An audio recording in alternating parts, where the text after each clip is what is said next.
Wali Pasaribu, NIM 190101-154, Prodi Pak Grup E, semester 3. Di sini saya akan menjelaskan 5 pertanyaan tentang yang pertama. 1. Landasan pendidikan. Landasan pendidikan adalah asumsi-asumsi yang menjadi dasar pijakan atau titik tolak dalam langkah praktek pendidikan atau studi pendidikan. Jenis-jenis atau studi pendidikan. Jenis-jenis landasan pendidikan ada 2 macam, yaitu 1.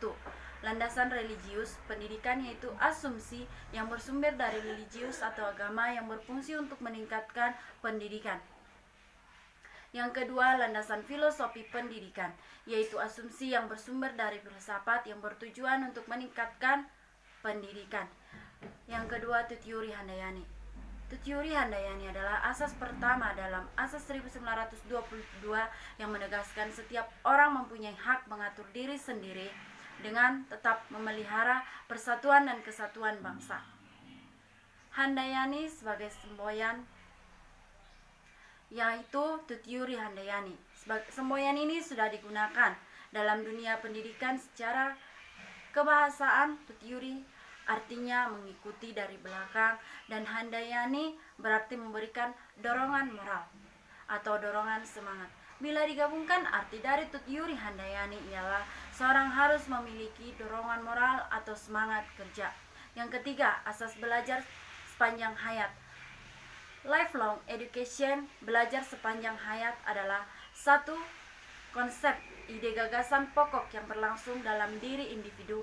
Dalam konsep ini, belajar tidak hanya berlangsung di lembaga pendidikan formal. Pembelajaran sepanjang hayat meliputi pola formal dan informal. Ada 2 prinsip dalam pendidikan non formal, yaitu 1. Pendidikan hanya berakhir apabila manusia telah meninggal, yaitu selama kita masih berada di dunia ini, tidak ada kata berhenti untuk belajar.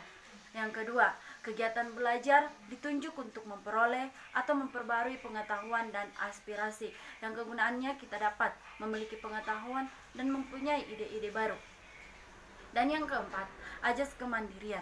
Dalam belajar diartikan sebagai aktivitas belajar yang berlangsung lebih didorong oleh kemauan diri sendiri, yang dimana belajar itu berasal dari kemauan kita sendiri agar kita memiliki pengalaman atau pengetahuan yang lebih luas lagi, karena dengan kemauan sendiri kita lebih mudah mengerti apa yang kita pelajari.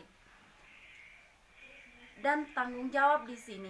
Di sini belajar mandiri lebih dimaknai sebagai usaha siswa untuk melakukan kegiatan, yaitu kita belajar dengan apa yang kita tahu, dengan apa yang kita bisa.